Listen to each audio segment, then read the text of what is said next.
you get Keaton's email, the schedule will be there, and you can take a look at it. If you have any questions, you can let me know. So, We can even share that on the screen to make it a little easier. all right, if you have it, you want to pull it up. I have all my files open in case you want to. Oh, okay. Yeah, if you want to share too, that's fine. Because you're kind of leading this. All right, then you have so I to give to share, so you should be able to do it. Okay. All right, let's see here.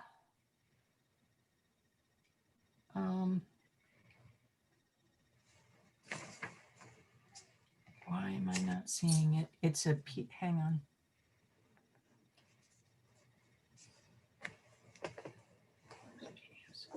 All right, can you see that?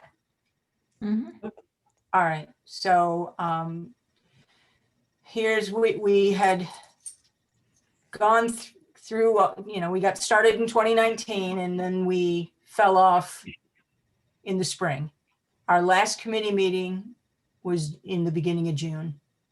And if I recall, those last two meetings that we had, the one in February and then the one our meetings were becoming sparsely attended. And what was happening is one meeting, some people would come to, and then the next meeting, other people would come to. So it was kind of difficult for me to get the kind of feedback I needed from the committee. So I'm hoping that we can get back on track. When we set our next meeting for next month, we'll try to pick a date where everybody can attend. So, but I want to keep going. So we had put together, we left off where we'd put together the inventory and analysis section, that's section 2. And we'd also put together policies, that was section 3. We had vetted them and we kind of got stuck. We stumbled with the dam and the riparian rights issues and trying to find the court documents because we wanted to make sure that there weren't any other court cases or filings that had occurred since the original one. And so the village attorney had been trying to do that, but he's having a very difficult time getting access to files at County Hall. And he can't get in there. He still can't get in there. So we decided, and in talking with Matt Itu about it, because he had asked me a question about it, we just decided that the approach we would take would be that in the document, and I revised the inventory and to reflect this, that we would just say that the dam needs to be reconstructed or replaced with another effective means of flood or flow control. And that before this can happen, the village needs to undertake a comprehensive hydrologic study to determine the best means of action that would allow the village to manage flooding and ensure proper flow around Island Park to satisfy the requirements of the Supreme Court order. So we're going to leave it at that. So that hydrologic study would be put forth as a project that needs to be done. And then once that's done, then we can get a better idea from that what's going on and how to better address the issues with the dam. Should the dam come out? Should we rebuild the dam in its current place?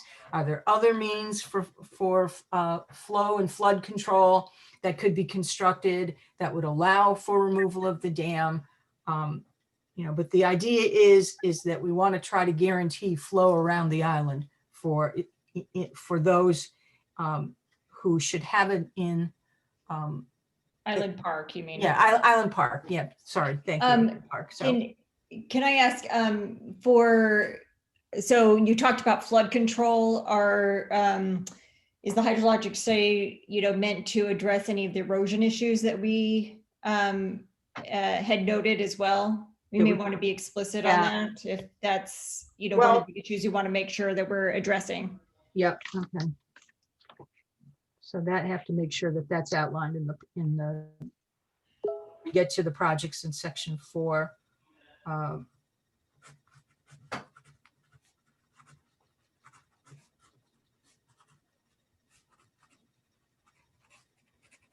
Okay. So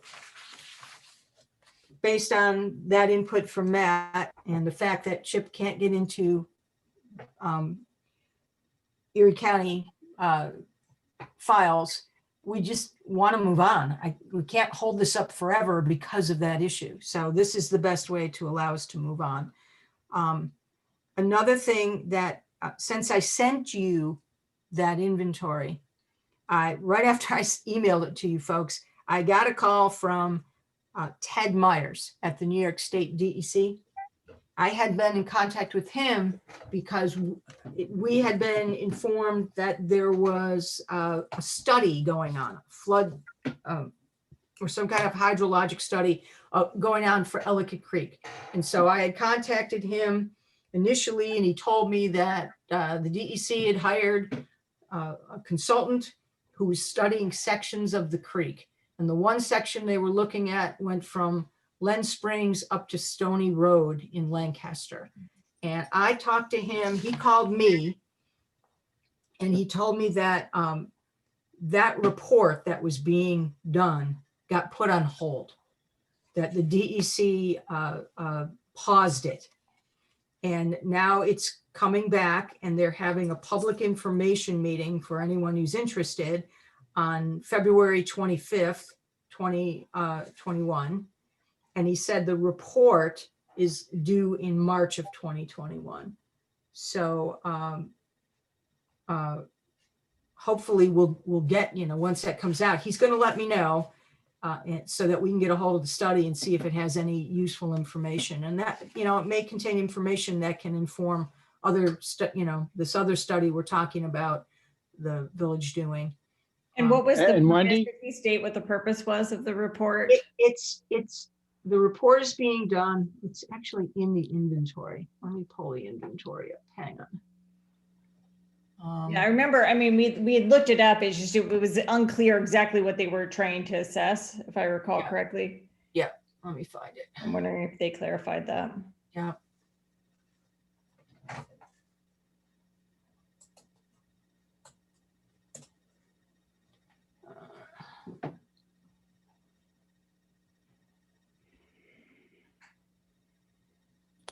Let me just go here. So see.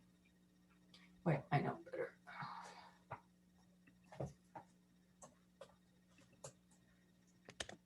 Here we go.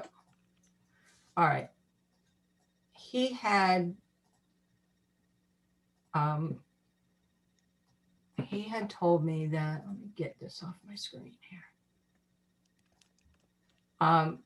Okay, so what Ted said was that, let's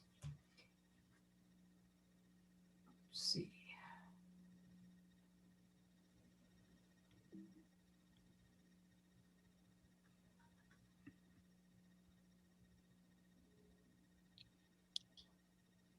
I thought it was right here. No, it's not. Okay, hang on.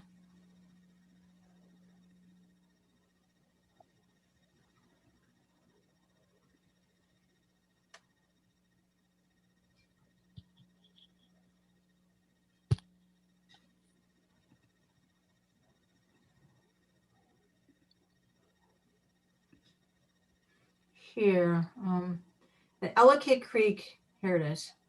Okay. The DEC authorized a study that's being funded through the Resilient New York Flood Mitigation Program to evaluate the flood resiliency of a number of creeks in Western New York, including a portion of Ellicott Creek. And so that study is being undertaken by the Ramble Group.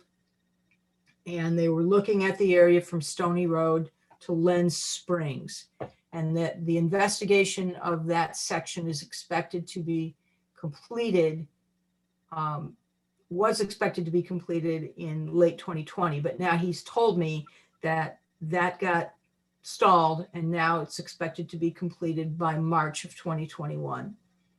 And so we'll see what it says in terms of the outcome of the field studies and the shoreline inspections that were conducted, and see if it's of use to us. Unfortunately, it only goes to Len Springs. So it's not going to be, fully helpful, but it will at least give us some information. overall. So I just wanted to let you know that, you know, this section, what's written here will be updated. And so that being said, does anybody have any comments on this inventory? Wendy, I just have a question. When I was reviewing the material today, section 2, subsection 28, underwater land ownership, Yes. where it references that some property owners or survey shows that they own out into the creek, but then it adds the Erie County tax maps do not show that, and they may be the final authority, which I take exception to that statement. And also, I'm familiar with this because my property survey does show that I own out into the middle of the creek, as it's shown on the Erie County tax map. And I believe that the proper way for that to be identified and verified is you also have to look at the property deed as well as the property search. So I'm just concerned that that statement that the Erie County tax maps is the final authority may not be correct. Okay. Yeah, So and that's one where we had looked at our deeds, and they both list only to the shoreline. right. So I think they go out to the middle on the surveys because the shoreline changes. so it's probably a situation where some deeds show the property boundary out into the creek and some don't. Well, the That- surveys probably all do. That's why I think that the surveys and the tax maps, because the shoreline changes, I think that that's what I had discovered was that was common practice. Mhm. But that the deed itself Yeah. lists out to the, at least for ours, lists only to the shoreline. And that's the same for, you know, in the deed, you know, the deed search, the historical search going back. So it's not just, you know, something that's changed with ours. So my assumption is that probably a lot of, and I think my neighbors had the same thing. I think probably a lot of folks have that. I think the survey, the standard practice is to put it in the middle because they don't have. So would it be better just to say here, right here, then that The deeds would be my understanding from our lawyer is that the deeds are that's the final say, okay, not the surveys. The surveys are going to say the middle, but that doesn't mean that you own to the middle. right, okay. The survey may say to the middle of the creek, and then some tax maps may show only to the shoreline because Nick is saying his shows beyond, right? That's correct. My neighbor's a real estate attorney, and he looked at it today, and he's the one, as Cheryl just said, the deed most likely is the final authority, and also the property search would be helpful in determining any ownership. And I think we identified there are possibly 7 properties in the village along the Yeah. creek that show that they own out into the creek. Okay. 7 residential properties, or maybe just 7. Yeah, I had noted 5. And they were along Mill Street because one of them actually owns the falls. And it's in this Right. photo right here. They actually own right here. These all come across, all the way across. And these folks, whoever lives on lot 26 owns the falls. Yeah, I think at the point is the only way that we can actually identify the property ownership is to do a deed search of all the properties and see what their deeds say. And so the language, I think what you're saying is that the language should reflect that the deed is I think we've had a couple of lawyers now, if your neighbor had weighed in now, that the deed is the final authority on this. All right, so I just added that property deeds and title searches may be the only way to reveal actual riparian ownership. I think that's a fair statement. Yeah. Thank you. Okay, all right, okay. And then I had one other question under this. Sure. Again, section 2, subsection 26 about public access. And I'm speaking specifically about who owns the property. And Eileen, you might be able to help us out. From about 63 Oak Grove running to 125 Oak Grove. What page are you on, Nick, please? I don't have it up in front of me, but I know that it was in section 2 under the inventory, subsection 26. Public access. Yeah, maybe that's it right Okay. there. Okay, right. Okay. Informal public waterfront access to Ellicott Creek along the southern right of way of Oak Grove Drive. Right. I think I know where that is. But also there's that stretch of land basically behind Ed Young's hardware store. As you know, there's a gate there that's been locked for decades. The village is not sure if they have possession of the key. And the question is, who owns that land? And I don't know if Ben's still with us. Sure. Yeah, Yeah, Ben, Ben, I so think you, yeah, go ahead, yeah, Ben. we took, so that issue with that property, Ben, at 79, that they wanted to take down the trees, I forgot what Al told me. I know he said they've got the green light to take down the trees themselves, and that's because it was on their property. Is that correct? Yes, that's correct. Okay. All right. So is the whole We stretch, do- Ben, private property, or is that? No, because of- we own that particular tree just happens to be about a foot off the line. Okay, But fine. we do own that stretch behind all of the fences back off of Oak Grove. Okay, thank you. That answers my question. So that clears up the point I had, Wendy. Thank you. Okay. So just a question, is that the section on across from the public land there? That like over by us? It's the eastern shore of Ellicott Creek across from Island Park. Oh, okay, Be- because the other kind of piece of that is, I think and I'm not sure if we noted it, but I noticed that, remember we were saying that the right of way was blocked at the bend at Oak Grove? And I don't know whether she was asked to or what, but they've removed all those trees in the right of way. Yes. Yeah. Where are you talking? Where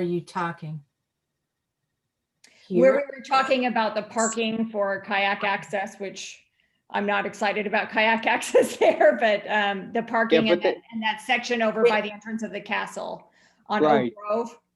And the property address, Wendy, Here? is 128. It's the bottom property, not on the creek side. So the property we're discussing is not on the creek bed. Right above the purple section on this map there. Let me see if I have a better map. I don't think, I can't remember whether it's specifically addressed in here, but we had noted that there was issues with parking and trees and stuff in the right of way. That was right here. When we Right did there. our tour, it was this area that Right, Yeah. village owns this, but there's no place to park here. Yeah, right. so they've removed all the trees. I still don't think that it's necessarily parking now, but they did remove all that stuff. So I don't know. Why? They removed all the vegetation here? No, Look not at that. all of it. The property owner was advised that their vegetation was higher than it should be in the public right of way. And they had an agreement from many years ago that they were supposed to keep it at a certain height. So Plus it kept getting hit by cars. yeah. So So I mean, there's you're some technically not- vegetation in here that's been cleaned out then. Yeah, that's all been, I don't think that issue actually showed up in the end, but I just wanted to know if Okay, that had changed. So, okay. This is the piece that we were talking about. This piece right here, okay, Right. okay, owned by the village, yeah. and Ed Young's is right Right next to here. Young's, Mhm, right? mhm. So, Yeah, that's actual village property, and then the right of way along Oak Grove does extend into the middle of the creek based on our. out From that. into here, yeah, okay. All right. So,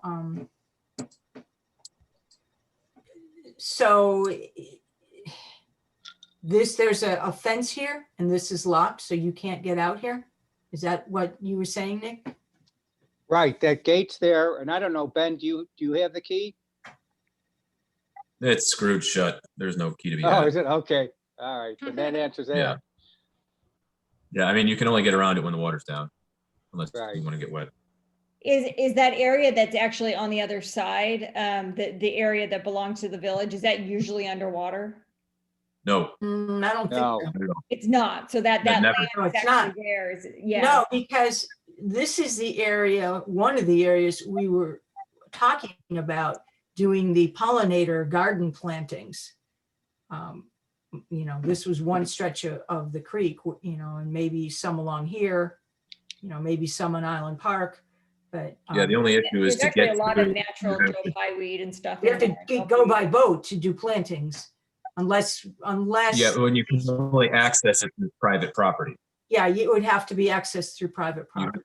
On that section, Yeah. one thing to note is that several property owners have created walls, Yes, so concrete walls and such, which may Yes. impact that. We do have a lot of natural, both Joe Pye and milkweed, that swamp milkweed that grows in there.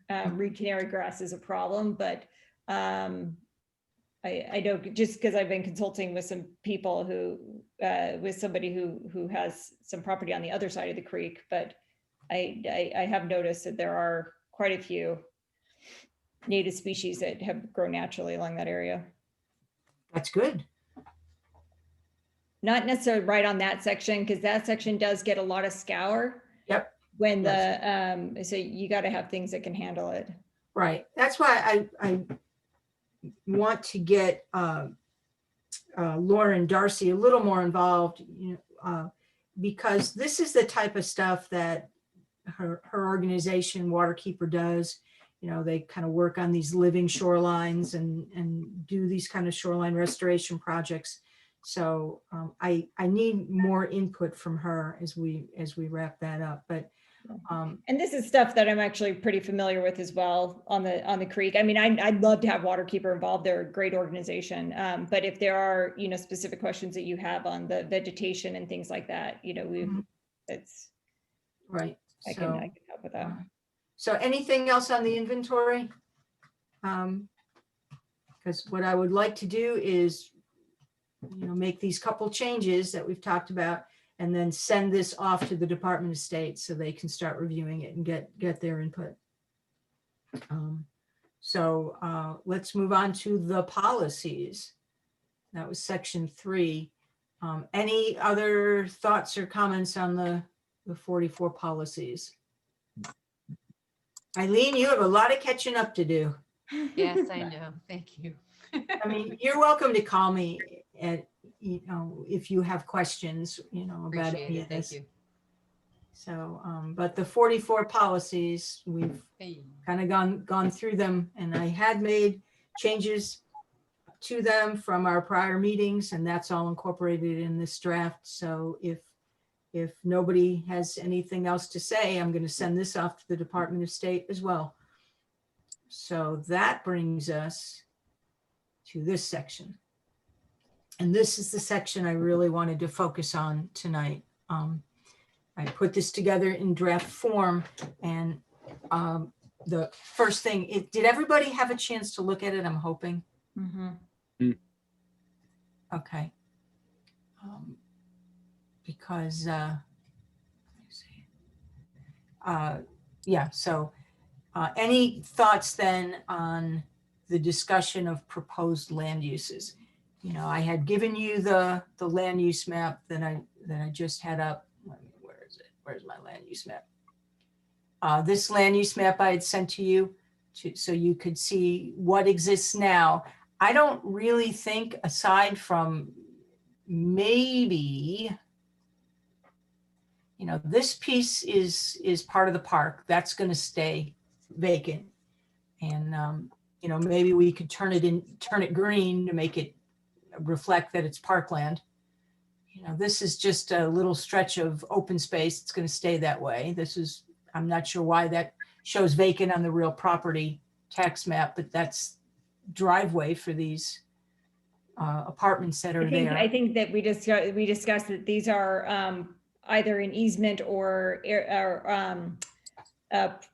separate parcels that do not have structures on them. So Yes, exactly. Yeah, you know, exactly. So this isn't going to change. This is all parkland. This is all established residential development. These are the commercial uses at Young's Plaza, the commercial uses. The purple are the municipal uses, more parkland. I don't know why she colored this purple. That should not be purple. For community services, that's wrong. That should be green along here. And then, That one is not, my map does not show the one that we downloaded, yes, it doesn't have the purple there. not have purple there. Good. no. Okay, good. All right. Then I had her correct it for me. Okay. So, I mean, we have this vacant parcel, which is actually, I think, owned by the property owner with the house next door. I don't think that's ever going to change. We could just color it yellow because it's really part of a residential property. So that could be recolored. And it's not under conservation easement or anything like that. no. So Okay. And then you have this piece. I forgot the name of this property owner, but you have this piece. I don't know. that one's under an easement Yeah. with the village. Okay. So Conservation easement, yeah. how would we want it colored? Should it stay vacant? Should it be colored green? Although Well, green, it's not public access. I don't, unless actually, it you should- wanted to create another category. well, we have forest parks and conservation. So that should be green because if it's conservation lands from an easement, that should be colored green. Yeah, the question is I think we might want to make a distinction between those things that are accessible to the public and those aren't, because that's still private property. Right. It just isn't I going to agree. be developed ever. Mhm. So what we could do is remove parks from here and have parks and recreation its own category. And then have that a, darker green or a different green. So we would have Glen Park and this portion of Glen Park. And this could be park. I'm not sure. I guess this and this would all be part of parkland that's open to the public. Is there any advantage though? Because I think that there is some advantage to noting that, some of this are, undeveloped parkland versus the developed parkland, right? The parkland that's lawn and then the parkland that's, Right. floodplain. I don't know whether that's useful, but Well, from a don't know. water I mean, that we perspective, could, it is, right? Yep. I mean, I know that. Do That's not people walk consistent do on people walk along this side? I mean, I know there's a worn path here, Yes. Oh, Yes, yeah. people Both do. sides, yeah. and They then go there's a fishing worn on path that on both side. sides. Yeah. Both They sides. go down behind the bridge. They Yeah. walk down behind the bridge on the slope, just downstream of the dam, All yeah. right. So, Definitely. so this is open to the public on both sides. All right. Mhm. I mean, so that's a really steep slope up to, because I know that that's one concern, up to the houses that are there. So Yep. I don't think that they use the entire slope, but No, yeah, you're right. No, I think they just walk close along the shoreline. So I'm, okay, so how do we want to do this then? Do I want to remove parks from here and make this a darker green and color this dark green and most of this dark green? I think the question is what are the most important aspects for the state to see? Is it, do they care about the kind of the undeveloped natural land, in which case you need to change up some of the colors? Or if they don't care, if it's more about the public-private access, then that would be different. They don't care. They just want to know what's what and how it's, and so, I mean, this could be addressed in the discussion, in the narrative, that this particular piece is under a conservation easement and it's not open to the public. And so, and this piece is just a vacant parcel. I imagine at some point, unless somebody I don't believe either of the adjoiners. That's my neighbor. We've Right. talked Are to they them. ever going to build a house? Are they ever going to sell the lot and build a house here? we're talking to them about buying it, but that's a different story. But no one's ever going to build a house there. All right, so that's gonna, so Both that's, them and us are very, very adamant about that. all right, so that will stay vacant. All right, that will That stay vacant. Just as this one is one of these people, that's gonna stay vacant. That's never gonna get a house on it. So, and this, I'm just gonna color this one yellow because it's really part of one of the adjoiners. But, so it's really this one. That should be colored green, but then I'll put an Dark green. explanation in the Different color text. green though. Mhm. Well, is that what that's, I'm Yeah. asking, is that if that's what you want, I can do that.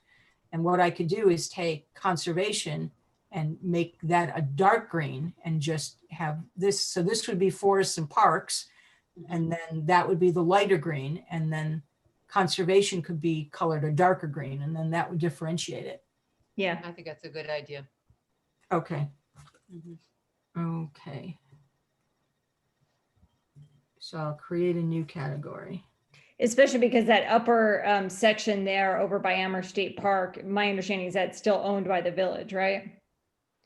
You talking about, which In the- one? Far. This The one? one right on the border there up by Amherst Right. State Park, This one? round section, that's owned by the village? No, Or Amherst? No, I that's don't owned by think so. Amherst, just not the Yeah, village. Town of That's Amherst owns Amherst. this piece. Yeah. Yeah, so I mean, that might be, I don't know. I mean, when I think about conservation, I think about those things, and it's not like it's my area or anything. I just think about those things separately, things that are publicly owned versus those that are privately owned, but under conservation. I don't know whether that, Right. but Yeah, I mean, this, for all intents and purposes, this is public parkland. yeah, so just changing Right. that color, Change right? it. No, it just Green. becomes this green. Exactly, you know, yeah. And that green is gonna be forests and parks. Right. And then this Perfect. conservation is gonna be just for this one, and it'll be a dark green. Right. That works. Okay. All right, so that's how it shall be. Good. Okay. All right, good. And maybe hopefully someday we can get lots of these and that making sure that they won't be developed. Yeah. That'd be nice. We've got a great section of undeveloped land there, quite a few acres that it would be, it's rare to have that much waterfront. All right, okay. All right, so I will adjust the wording in here accordingly for sub area 1, which is what we were just talking about. So the next section in here, there, you don't have any active navigational uses. So this, what would normally be a harbor management component doesn't apply here. So the rest of this is then the discussion of projects. And so I want to go through them with you, and I have comments that I received from Jane just today. And then I have some comments from Nick. And so let's go through these, and I would like you to give me, your thoughts. So this first one, Nick commented on this developing an enhanced trail connection with Amherst State Park. And that was, kind of trying to find a way to formalize that pathway without going in and paving it, maybe putting down more of a stone dust trail. But, we have to be cognizant of the fact that that's floodplain and water does. Yeah, I was gonna say, I don't does think rise it's through there, so. Yeah. Oh, yeah, not a good idea. But Yeah. even trail markers, right? I mean, Yes, it's not well, so that's much what I that- said, the Yeah. installation of blazes or Yeah. signage, Right.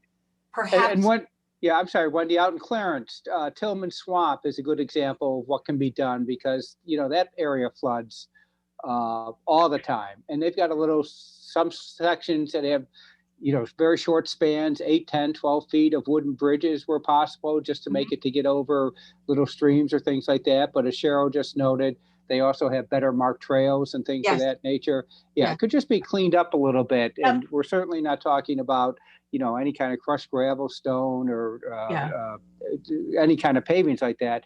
But Yeah. it could be enhanced. Yes. And okay. that could also probably help some of the area there that has, I mean, a lot of what I noticed was in Amherst State Park, but even on there, there's a lot of, off trail Yeah, wandering around to try to get through things that really encourages the invasive species. okay, yeah. So yeah, that's the idea, is to try to keep people on the trail. So if they're better delineated with better signage, I think those wooden, what Nick was just talking about, the wooden crossings, there are Yes. sections there Yes. that some of them have some of the fallen logs and such Yeah. on them, but some of those wooden crossings would be useful. And you have that on there, the construction Yep. boardwalks, yeah. Okay, so yep, where appropriate, and installation of stone or similar material in some places where, Outside the floodplain, yeah. outside the floodplain. I'm not sure much of that is outside the floodplain though. I don't think so. I think the whole thing is the It floodplain. is. It's all floodplain. I can show you. We have a floodplain map here. Mhm. Although they put the stone dust down in Amherst State Park in the wet meadow. It's not holding up great, but it's there. It's there. Yeah, they have a wet meadow Yeah. in Amherst State Park, and they redid that with some stone dust, but it's got quite a bit of erosion All right. now. Yeah, it's very uneven now. It's almost dangerous, isn't it? All right, so you have everything that's dark blue is the 100-year floodplain. And this blue, find it, is the 500-year floodplain, this blue. So, this is all floodplain along here Mhm. where the trails go. So, yeah, unless it's big rocks, it's likely to wash away. So, okay, so I'll reconsider this. Okay, so all in all, this project is good to go. So, all right, great. Now, I'm going to ask you guys this for every project. We have to put in an estimated project cost. I have no clue. And I know you don't either, but can we just throw out a ballpark figure? Just some guess. It doesn't matter, honestly, whether they're right or wrong. Ultimately, when we get around, if we get monies to ever do any of these projects, the number we have in there is undoubtedly going to be wrong, but at least it gives us a general ballpark of what we want to try to aim for, and I'd overshoot it. So anybody want to venture a guess, Ben? Wendy, do we have any idea the length of this project that we're talking about? Just feet or yards that, Unfortunately, I don't. I can try to figure it out, but I don't know for sure the length. Here, I'll try to do a quick measurement while we're talking on Okay, Google Earth. okay. Yeah, I I mean, don't know. I have no clue whether this would Ben be may know better. I mean, my gut feeling is at least 200, but 200,000. Yeah. Ben, what would you think? Ben would have an idea. Yeah, I was in the 250 range. Yeah. Mhm. We have some estimates from a grant proposal we had 4 or 5 years ago to do this that I can pull All out. right. Oh, Well, that'd I'm be- putting 300,000. Yeah, it's all of that. There's a lot of fine detail work, and when you're talking boardwalks, and Yep. All right. that's I just think safe. that, and it's going to be super expensive because you can't equipment access is an issue. Yeah, it's very So it has delicate to be work. by hand, so it may even go up. So it may even go up more, but yeah. all right. You convinced me. All right. Okay. The next one then. I think we're good on that. The next one is Project 2, and that is establishing a pedestrian connection to Amherst State Park from the end of North Cuga. So that's, here's North Cuga. This is north this way. So I know there's a little hill there, and there's already some kind of an informal pathway that somebody started. So what are your thoughts on this? Jane, let me see. Pete said Pete's comments were establishing a path from the north end of North Cuga down the escarpment to the path network in the state park. This could be easily done, and it should be done. It was scoped out a few years ago, but it got no support because at that stage of early development of the park, there were so many other projects that needed attention. He also said there was some opposition to encouraging foot traffic through a meadow intended for bird nesting. Yeah, So I agree with that actually, because that is a total migratory area for birds that actually nest there when they come through in the spring and summer. So What's this- the off-land use now? I mean, so is this, so I think there's always a trade-off for trails as to whether or not folks are using it anyway and then trampling all over things that shouldn't be trampled on versus if they're not using it at all and this is encouraging additional use that we would want to. somebody's using it. There is an informal path, Warren. You know, Wendy, did you look at the master plan for the Amherst State Park? It's either in there or it's not. I mean, we just can't create things that weren't in the master plan. Okay, no, that's a good point. Yeah, and I do have a master plan, but it's in my files from years ago because I was part of the Yeah. master plan of the Amherst State Park. And I don't remember we ever talking about that area because the area directly behind the St. Francis home, we just acquired a few years ago. So that was all pretty much off limits and it was also a floodplain area. Yeah. I don't recommend putting an access there. Honestly, I don't. Well, let's see, Ellicott Creek area. I mean, here's the end of North Cuga, right So I here. think, can you just help me? I'm just more curious in learning. I'm from California, so I have to learn New York government system, which is still baffling to me. So it's a state park, but this is town of Amherst land, Yep. I think, right? So, Well, it was Okay. it was originally, it was bought by the state of New York. It was a clean water grant monies to buy it, but we are responsible for its care, the town of Amherst. Oh, here's your But it answer. is owned right by here. the state of New York. Yeah. okay. So when you're saying, okay, so since it's a plan, so that's why we would want to make sure that it follows. Oh, you have the to, plan. absolutely, because the Okay. plan was approved by the state. Yeah, and this Okay, plan I- doesn't call for that. It says right here, Yeah, no. the primary north-south path is proposed to continue along the eastern side of the creek. The trail will be located so as to minimize disturbance to existing vegetation and avoid areas subject to full force floodwaters.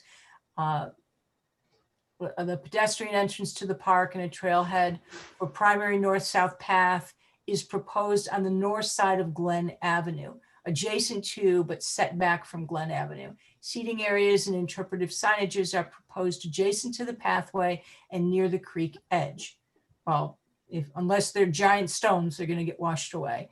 Fishing access will also be allowed. So, all right. I'm going to grab this and, but I think this project that we have in there is going to go bye-bye. So, but that reminds me, do we note the migratory birds and stuff? I don't recall hearing about that in our inventory. That's also in the master plan, Cheryl. I'll let No, you I'm read wondering it if in you our want to. inventory for this. do we In talk our about, inventory, do we note that section is a nesting area for migratory birds? And are there any species we should be noting? Not a birder, so I don't really know what these things are. you're but- not a birder? Really? That surprises I'm me. trying to learn the birds of this coast, but no, I love reptiles and amphibians and plants. So Cheryl, there are amazing birds that fly through Amherst State Park in the spring. Yeah.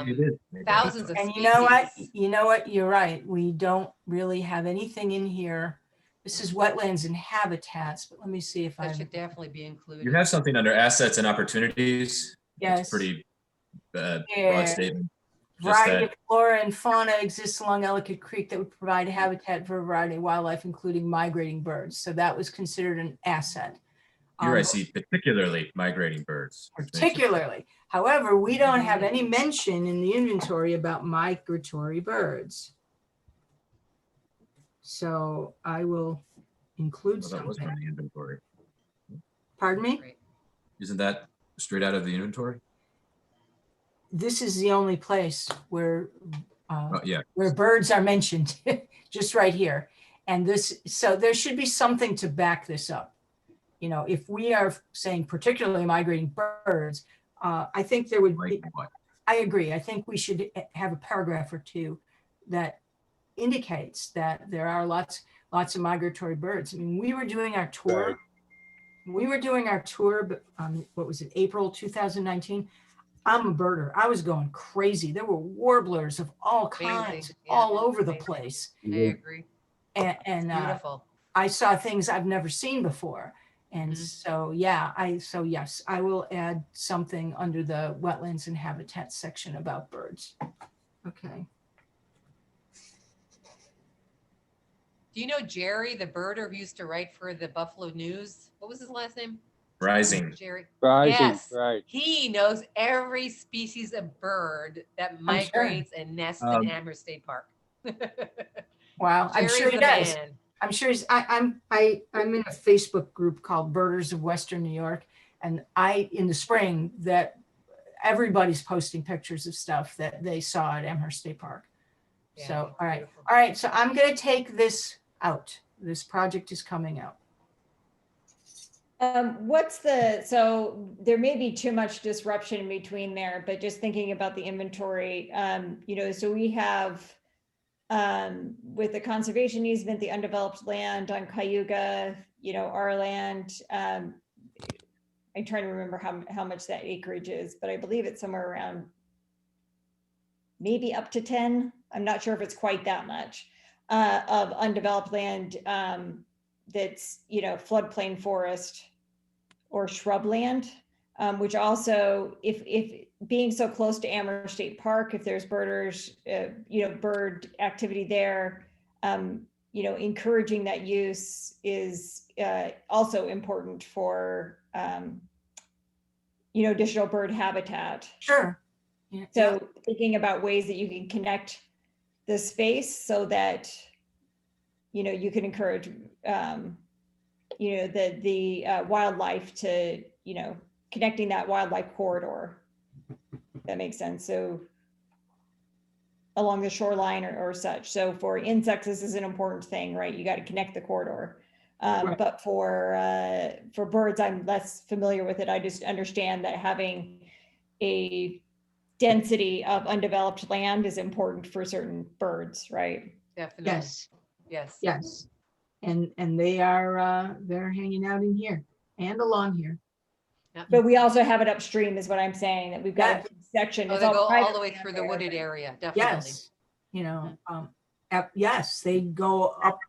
I mean, I went, after we did our tour of the Oak Grove area, and we were out on your property, Cheryl, when we broke for the day and I left, I drove over to look at some of the properties in sub area 2.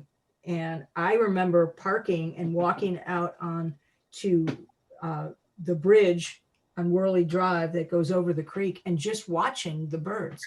I mean, they're all over the whole creek corridor. They're up and Oh down. yeah, no, we get a lot of birds. Most of them are pretty common, the ones that I've been able to see, but we get herons, I think they're herons. And we get, and tons of owls. We have lots of owls. Oh, how cool. That's Yeah, very. come up to yeah, the security camera, and they look at the because- security camera. It's very funny. We have lots of video of them on the security cameras on the castle. Yes. They look at it like it's an eye. Owls. Yeah. You're getting owls because of, out of here. There's plenty of food for them. A lot of rodents. Yep. Here, you're getting owls because of all this vacant land over here. Yeah, I mean, owls will live in urban areas anyway, right? But Yeah. yeah, Yeah. but there's plenty of places for them to nest. We get lots of vultures, we get hawks, yeah. Yeah, okay. All right. One of my neighbors is convinced so- he sees golden eagles, but I don't think they're eagles. There are eagles. There are not eagles. golden There Yeah. are eagles, There are right. eagles. We Are have there? eagles. Are eagles, Yeah. you're Yes. gonna see eagles and you're gonna see ospreys. I've seen Right. ospreys, I Okay. saw an osprey, this is crazy. I saw an osprey, you know, SJ Drive, SJ Road, or Right. whatever it's called, over by Wegmans. There's a giant stormwater detention pond by the Yeah. Buffalo Medical Group buildings. I saw Right. an osprey flying around there. I was Yeah. astonished. Wow. So I thought I saw one once, but like I said, I was, and the eagles look different than so I grew up in Idaho, right? Yeah. In Eagle country. They're smaller here, I guess. The I don't golden know. eagles look different, so. yeah. So all right. So I'm gonna take this out then. So we're moving on. Number 3, and was better activate Glen Park. And he wasn't sure what he was confused. In here, I said something about the gazebo. And let's see, and it confused Pete. He said, I don't know what you're talking about, the large wooden gazebo. The intent is to leave it as open as it is now because of the view lines. So let's see here. The Glen Park Joint yeah. Board is also discussing the possibility of utilizing the steel girder infrastructure from the Nature Center as the basis for a large wooden gazebo. I got that out of a document somewhere. This I don't know what area that means either. could be further improved with the addition of picnic amenities, but Is this steel girder still there? Because they took down the, that's this. The sign. I have a feeling that this is as gazebo-y as it's ever gonna Well, be. it's no longer called a gazebo. It's just called the Knoll Nature Pavilion. That's the new name. All right, so I think I'll fix this. Well, it's always been called the Knoll Nature But Building now it's pavilion. Pavilion. There you No, go. yes, not gazebo, pavilion. And I think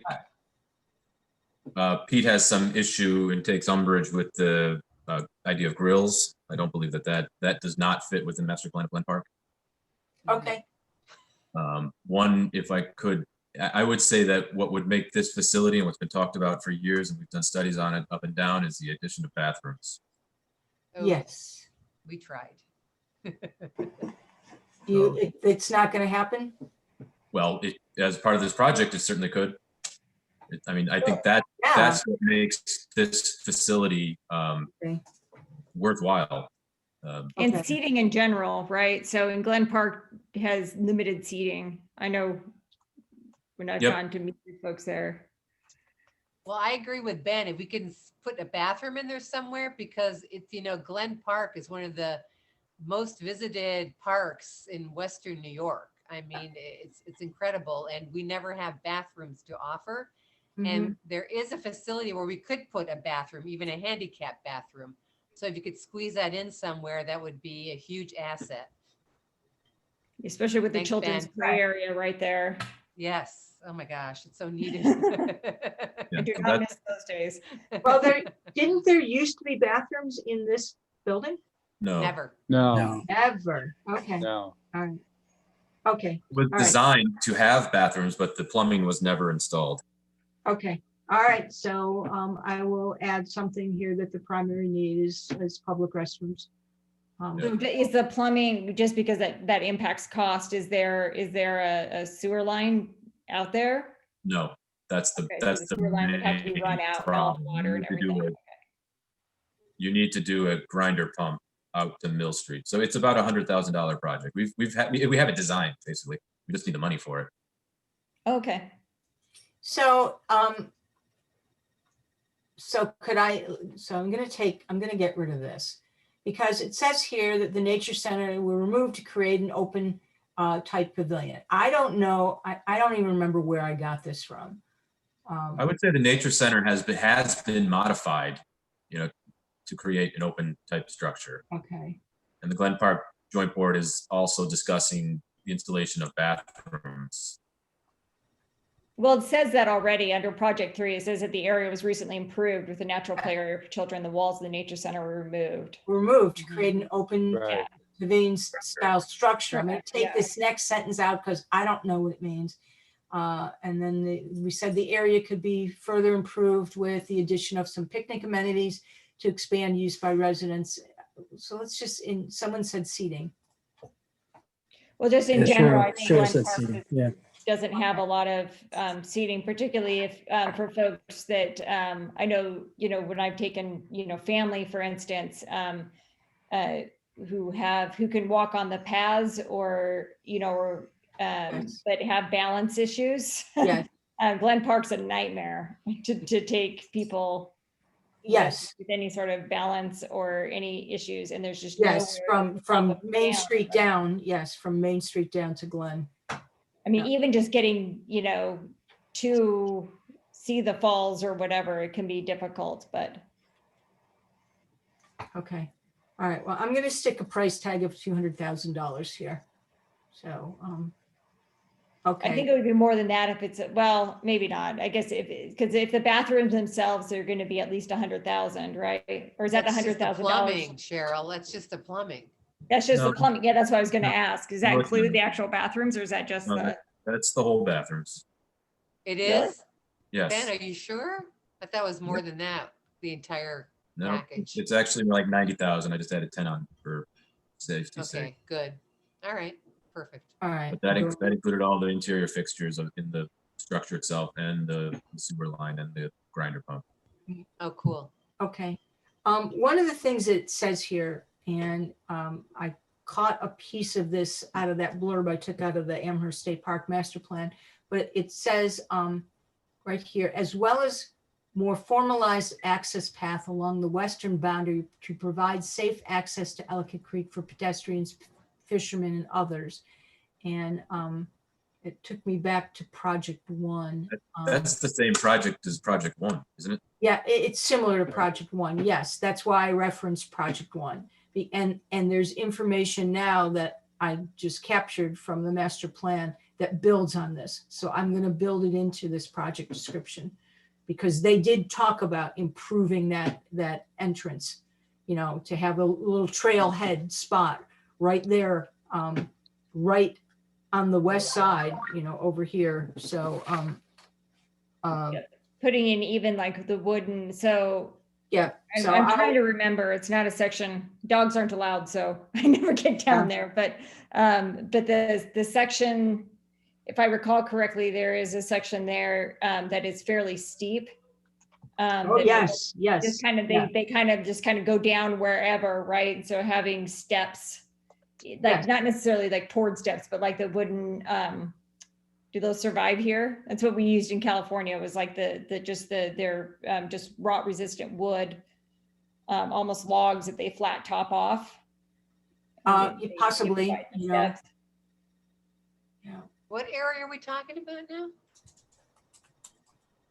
I can't recall correctly, but I know that some of the areas to get in from Glen Park down onto that little trail into the floodplain, you just have a little Okay. section that's a little steep, but there may not be, like I said, I don't get down there a ton, so there may not, you may be more familiar with whether or not there's access that doesn't require that. Well, I never get in, I never go over the bridge. That's very steep, but there's access where the natural playground is, there are paths that people. Oh, if you go created. back further, it Yeah, becomes less steep. Yeah. Okay, Yeah, so that's where we would absolutely. want to put the trailhead. Okay, that makes sense. yeah, that's what I Yeah. would recommend. Yeah. Okay. Okay. Not by the bridge, no. I mean, Okay. a lot of fishermen go down that way only because nobody else Right. can make it down there safely. Sure. Okay. Next one.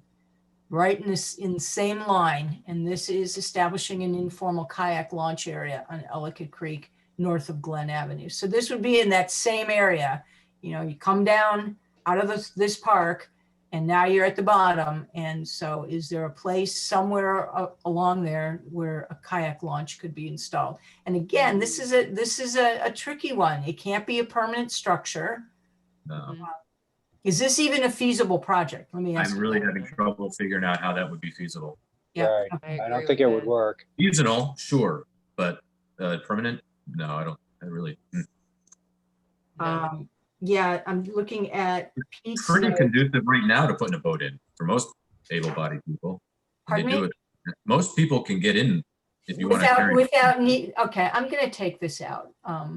So, I mean, we could incorporate this sort of idea of, that trailhead being one that would direct, Yes, Yeah, would have access without a permanent structure. I don't know that people need a structure because the shoreline is right on the creek, right? yeah. I don't know what a launch means beyond, but just having the signage for, kayak launch or whatnot is. Yeah, Right. I don't think Pointing- we need a yeah, structure. signage that points them to the direction of the easiest place to launch a Yeah. kayak would be Yeah. the best way to do it. And trying to keep people from just tromping all over wherever. Exactly. Yeah. Just a sign with an arrow, launch your kayak here, yep, okay. All right, this one's gonna get beefed up. This one's gonna go. All right, next one. I improve the West Pond in Glen Park for fishing access. Pete had said the West Pond and the bioswales transporting water down to the main ponds will be remediated this spring. And he said Ben has good ideas, which the Yes. Glen Park Joint Board endorses. So what are your good ideas, Ben? I wish I knew. That's, there's nothing on paper yet. Been talked about a lot. I guess the idea of making this a fishing shoreline is. Yeah, here's what I said. The a West little bit The West Pond is located in the back southwestern corner of Glen Park below Spring Street. Yeah, Is it? Can you say that next could to, never be a fishing pond. That's Can you You're say gonna get next to huge Rochford? algal growth that does not have enough, it does get the spring water in, but it's not, It doesn't you have really flush, would have to have a lot of vegetation there. It's gonna be an algae nightmare so it That would doesn't. never flush. for fish in it. Well, scratch it. It's there now and it's been there. I mean, remember it was No, lined. no, the pond's there, but if you try to make it a fishing pond where people actually, you were Awful. talking putting fish in, the extra nutrients from the fish are gonna make it an algal mess. Oh, Plus, I see. 10 to 1, the fish aren't gonna survive. Either No, that or it's such a bad lots of idea. raccoons and herons having a heyday. Okay, And So the this is- raccoons. all right, so this is a bad idea. Yeah, real. Yeah, you're gonna have a lot of Okay. raccoons. Okay, goodbye. All right, Yeah, next one. This one is already planned. This came out of the POP 25 plan that the village has put together for parks. So this was to strengthen the physical connection between Glen Park and Island Park. But Pete had something to say about this. Wait, did we, oh, okay. Yeah, I'm I, just seeing your I- picture is different. Okay, yeah. I canned that project. So Pete said that the hawk signal is of little use for foot Oh, yeah. traffic crossing Main Street from one park to the other. He said there's much more foot traffic crossing from the doctor's office parking lot and the entrance to Glen Right. Park across Main Street to the It's three Brightsmith restaurants on that's the doing south it because side. their parking lots on the other side. Yeah, so he Yeah. said, yeah, he said they're not doing this. Well, it's Instead, because they're down here and they're don't have coming enough across. parking, so they actually put their parking in the evening over at the doctor's office. Yeah, And so that's why people cross there. They never really crossed there before. It's not to get to the park. It's because of Brightsmith. okay. yeah, I don't know why Pete said that because that's ridiculous. We couldn't put another crosswalk there. even if we No, wanted to. absolutely not, especially not that close to the No. signal at Mill Street. Absolutely not. could we Yeah, write There into are, there? there are crosswalks on either side of Mill Street at Main Street right there. And as Cheryl noted, one of the doctor that owns that property is a partner in Brightsmith, and that's why he's opened up his parking lot in the evening for the patrons. But people are people, and they're creatures of habit, so they take the path of least Of resistance. course. And Sure. they're not using the hawk signal, and they're not using the crosswalks at And they actually added a Main Street. crosswalk at Mill when they redid because you used to only be able to cross on one side, and now they added it. So now you can cross on either side of Mill Street. The people still don't use it. Could we add signage for this strengthening of the physical connection, like some signage at Main that says, That's you what you know, have. visit Glen Park or to visit Island Park, etc. You know, we obviously we don't want to endorse jaywalking. And, Right. you know, we do want to endorse using our crosswalks that are there and will always be there. Right. Yeah, I just don't know. I think honestly, the only way you're going to change the behavior is to have the police enforce the jaywalking. Yeah. I mean, And I can tell you it works very well. In California, they ticket you and no, everybody uses the crosswalk. And doesn't the little pocket park, Keaton, have signs that direct you to Island Park? You know, when They you are cross there, at yes. yeah, But so there's, that's perfect. I don't, you know, well, yeah, but there's nothing on the other side of Main that Right. is, For So Glen maybe at the- Park, maybe at Keaton- Glen Park, but I just don't think that that's the source of your jaywalking. The jaywalking Yeah. is there because of the restaurant. I Yeah. agree with you, Bars. Cheryl. I don't think it's the park either, because people who go to the park with their kids always go to the light. You know, they don't Well, jaywalk. It's It absurd. takes all time, but Keaton, back to your point, maybe at the top of the Glen. Yeah, There could exactly. be signage to go to either the Hawk Signal or down to Mill Street at the Exactly. crosswalks to get across Main Street. Well, I I can see yeah. the signage as being helpful for people, you know, you're visiting Glen Park and you don't know that Island Park is there, right? right. So, hey, to get to Island Park, go this way or whatever. It may, you know, encourage use of the parks. Oh, but- right. So so what this says, let's read the project description. The Village Yeah. of Williamsville, WRA includes 2 significant public parks that offer waterfront access, scenic viewing, and opportunities for public recreation.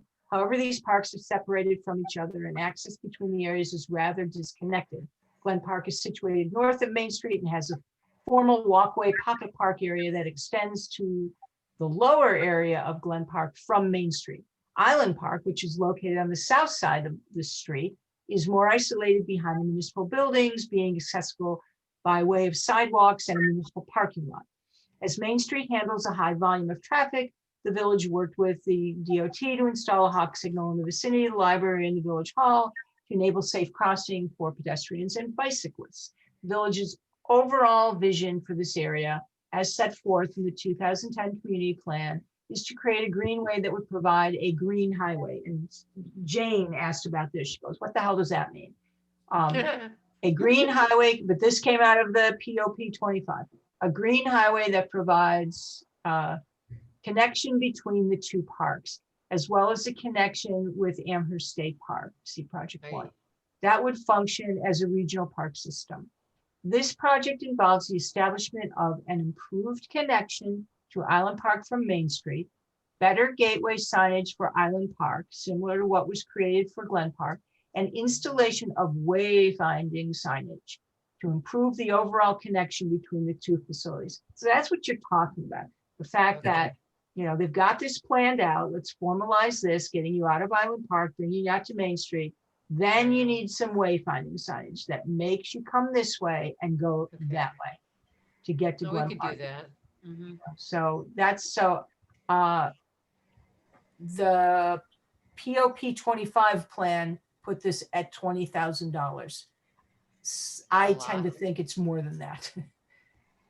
I think that's a lowballing it. I wonder if their contractors are, if they're getting. I don't know. Let's start hiring them because I can tell you nothing costs $20,000. Yeah, nothing costs $20,000. I just made it 50 and that's probably still low, but I would go 150. You would? I mean, if you're only doing signs, sure, but. No, any you're not. sort of here doing is that- any that's sort of 100. You're not, construction, no, right, because what this has here is if you look at this, enlarge this, a minute here. If you look at this, let me go up. They're talking about, I mean, this is the library. They're talking about, you know, putting in like a little greenway here. And I don't know if they have actually the room to do it, but somebody must have Yeah, we've figured designed it it. out, said it can be done. So, you know, this, yes, you're putting in a formal crosswalk, a formal sidewalk, landscaping all of this. yeah, that would Oh, be, nice. that would be well above, Yes. just landscaping, definitely. it would be well, yeah, it'd be in Yeah. the hundreds. It's a lot more money. That Yeah, looks lovely so- though. I like that idea. So $150,000. Okay. Mm, All right. The next one that came out of POP 25 is to better activate Island Park for public use. And so I grabbed the little map that they had in there, and not explaining what all these things are, but as noted, these project numbers are going to change. Under Project 6, Island Park is a significant public resource for the village and offers greater opportunity for public use and enjoyment. The village created a parks guidance document and master plan for local parks that includes recommendations for the future redevelopment of Island Park. In addition to the project recommendations for improving the connection to Glen Park, Project 6, this master plan includes recommendations for a variety of improvements that will widen and enhance public use of the park, such as flagstone trail, walkway system, a multi-use amphitheater, kayak launch, improved play equipment and water feature / splash pad area, pavilion improvements, and enhanced picnic areas. This is the cost that was in the plan. So I guess I'll stay with that unless somebody else thinks that No, stay with all it. that stuff is more money, but Well, can you take out the improved play equipment now since it was completed in September of last year? sure I can. Yeah, we got a brand new playground Okay. thanks to Kara McMahon. Okay, so let's get rid of this. Okay. All right, so that one, okay, the next one was this is focusing in on this area, focusing in on that. It's construct a dock area for fishing and non-motorized boating at Island Park. As part of the master planning process, see Project 7, public sentiment supports establishing a location for launching kayaks and other paddlecraft on Ellicott Creek. The east side of the park once contained the remnants of an historic docking area that could be reestablished as a launch area. Additional amenities such as storage racks, walkway access are included in this project. And here's what it called out, and they didn't have a price. I have no clue. So utilizing existing block building for kayak related storage, having storage kayak storage racks. Oh, this would be for rentals. Okay. Is that the existing building we use now for storage? Is that what we're talking about, Wendy? The one that the village uses for storage? I don't know. It says utilize existing block building for kayak related storage and rentals. Dam? I'm guessing that's the building that used to be the shed house for the pool, Probably. Oh, okay. but I'm not That's 100% different. sure. Because I'm thinking the one that's attached to the gazebo or the, The pavilion? No. the pavilion, yeah. Yeah. Ben, is that block building where you store the gates when you take them out? Oh, God, no. It's only A much about, bigger building. it might be an 8-foot by 8-foot building. Yeah, I didn't know the size of it. That's kind of a pipe dream what they're talking about, but I think It what they is. want to do is rent some kayaks and they would have a place to store them. And that would be it in that little shed. wouldn't fit. Then they would put kayak storage racks, tiered boulders to provide access to the water, and then flagstone paver terrace and creek overlook with a single kayak launch. Who was So maintaining 16 and running all 17 this? are going This to is be interesting. expensive. good question, Eileen. Yeah, All number right. 16 and 17 just raised your price about 4 times. Yeah. I don't have a price, so Okay, 0, but throw yeah, a number I out mean, there, Cheryl. well, see, if you're talking about boulders and flagstone paver terrace, I mean, those alone, I would put probably about 150, depending on kind of how many boulders, because when you're getting boulders in there, those Yeah. get pricey. Yeah.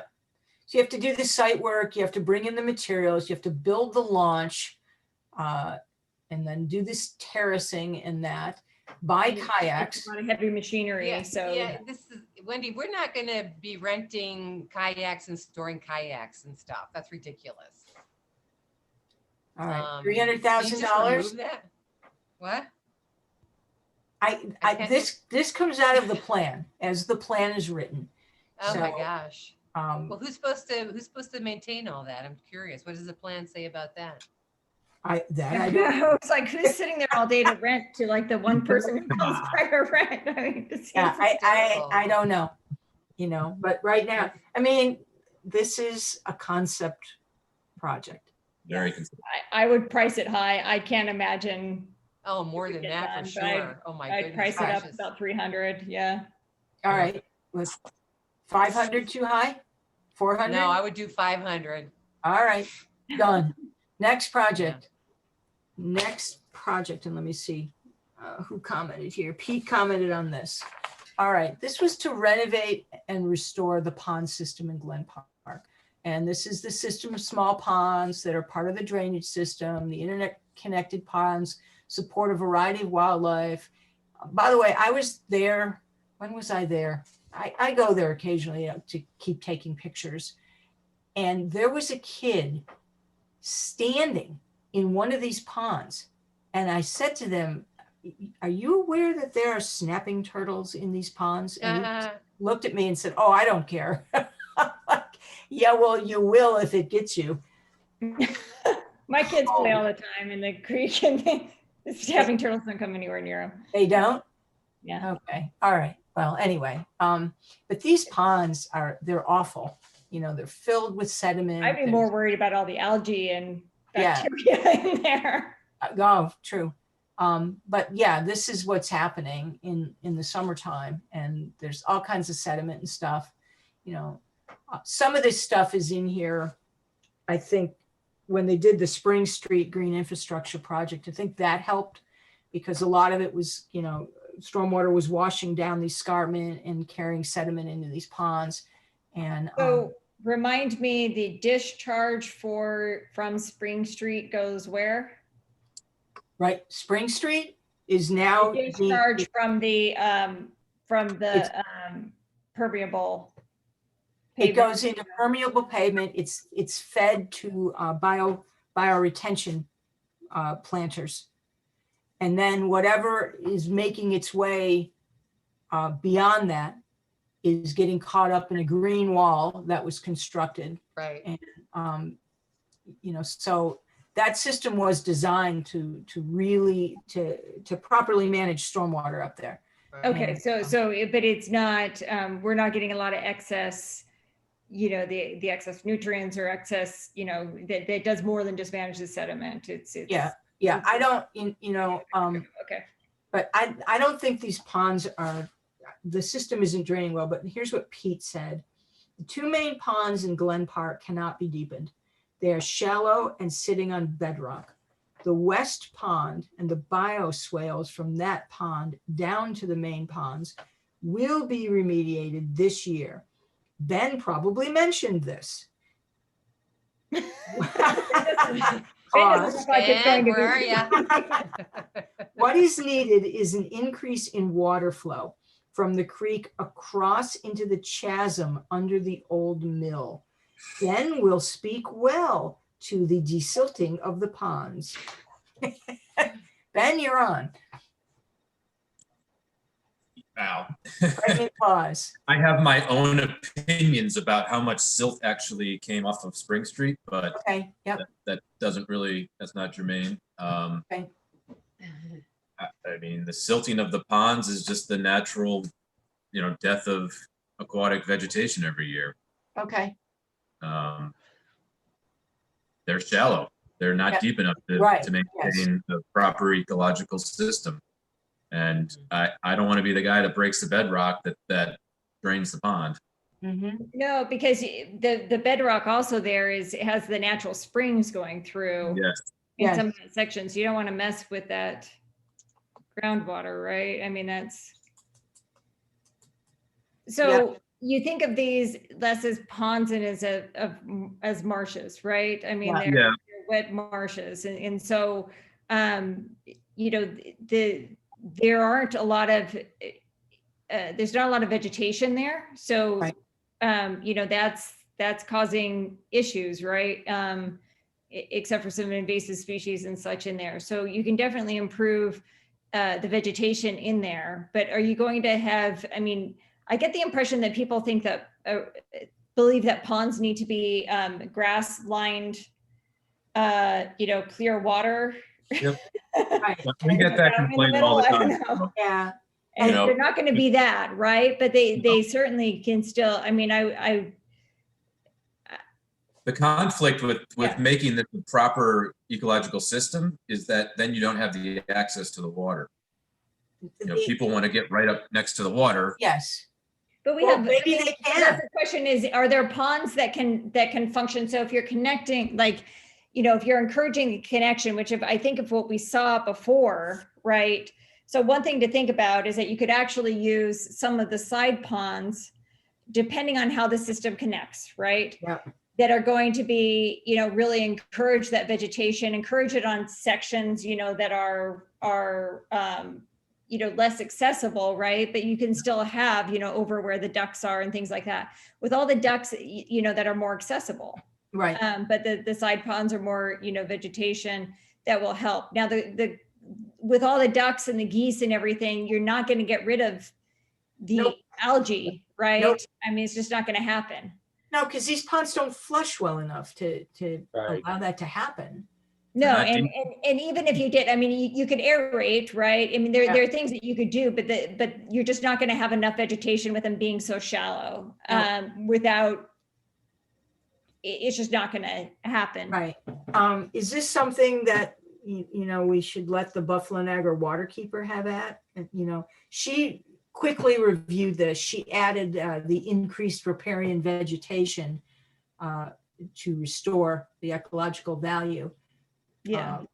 So I would be curious to see, if they have any, I mean, I recall that these are connected, that there is the drainage system and also the natural springs. And I think that it's worth, and maybe Ben knows this off the top of their head. I mean, how much, so yes, they're not flushing, how much water flow really goes between them, but I would consider the purpose, or maybe put in there, what's the point of the ponds? If what we're trying to do is to increase the ecologic value, well, then we can do that, right? I mean, Yes. algae in and of itself is a natural part of our ecosystem, right? So, and if you don't have people, swimming in it, and you have, you can kind of avoid some of the toxic algal blooms. If you're not trying to support fish, keeping the vegetation where it's not going to have access. I mean, that's fine, right? yeah, I mean, because let me ask this question. I've seen kids in the ponds. I saw a couple kids fishing on a few occasions in the ponds. I don't know if there's fish in them, but what is the purpose of the ponds in this particular park? Are they, I understand they're part of the drainage system, but is it the intent of the joint board? Do they want them to just be aesthetic features? Do they want them to be passive recreation features? Do they want active use of the ponds? What is the intent? And I would add to that, because this is, in floodplains and things like that, of having those, particularly in the springtime. Yep. Having ephemeral ponds or things like that is important. So They're not ephemeral. well, they don't have to be ephemeral, but the point is having areas that have fewer fish in them and such, that you can have amphibians breeding. If you have lots of fish in ponds, so having lots of turtles, I know that. Then Yeah, I mean, the ducks, snapping and turtles you are got going to pick turtles. off quite a few of them. The eggs. Well, what are the turtles eating? Fish or whatever. They'll So eat they're- the fish. They'll eat the amphibians. They'll eat. Crawfish. There's crawfish in there, I Crawfish. Yeah. think. Yeah, little crawfish. Because I remember my son's always picking up crawfish. And there's actually a pretty healthy population of fish. Oh, they're like in all of the ponds, even in the smaller, shallow ones. That's why I see kids fishing there. Yeah. In the larger one closest to Glen Ave, and then Yep. the next one up. Yeah. Kind of the middle pond, if you will. Yeah, those ones, but then upstream, right? That's the one that's upstream that we were talking about, that you just removed the liner That's on. ponds. That's in the back of the park. Yeah. Mhm. Yeah, the back back of the park. Also had fish this year. Small, but they were there, but they're isolated. They're stuck in that little pond. Yeah, yeah. I mean, I could see that as being that upper pond as being a great section for, encouraging that vegetation. Yeah, that's the and plan. Encouraging an area where you could have, a lot of amphibian. Yeah, the plan is to basically take that pond and turn it more into a stream corridor. And The upper pond. And that's what Pete was talking about, that's going to happen this spring. west pond, yeah. Yeah, the west pond. The one And that then that will- we removed as a Yeah. project. Yes, okay. Like right now, you can't see a surface connection. The water disappears and flows subsurface Right. into the large pond. Yep. Well, there was a channel, and I know that there was a drainage connection between that west pond and the rest, but it was so filled with phragmites Yep. and vegetation that I don't know how anything flowed through there. And then plus there was some weird pipe that stuck up out of the end of the pond. I don't know what that was, but that's gone now. Pipe, wasn't it? Or Well, was it that pipe is gone now. It was, I gotta get my bearings here where this picture is. Okay. I think the pipe was down here somewhere. Oh, it's still there. You just can't see it. Oh, okay. It's still there, isn't it, Ben? Yeah, it's still there. Yeah, I Yeah, mean, the it's still water there. will flow I with saw the it. vegetation. It will flow around the vegetation, but Where are you going? All right, so do we want to leave this? Or do we I want think that the supporting the wildlife and just thinking about it, I mean, if as a potential project, I think it's a good Yeah, I Alright. think it's good. to? idea. Okay, all right. What do you think it would cost? I think, Well, it depends on your scope. I mean, I Yeah. could get up to 500, I think, Yeah, if you're you could get doing a very lot of expensive. water work. Well, we're not bringing in boulders and terraces and stuff. We just we're want doing a lot to of Without earthwork and that, I mean, planting. clean them out and drainage system, I mean, to really, Yeah, yeah. put in an intentional drainage system and things like that can Yeah. be pricey. okay. If all you're doing is planting plants, right? And depending on what you're Right. doing with labor, you're, at cost, you're looking at, $1 a plant, right? And so, I mean, you're looking much less. Yes.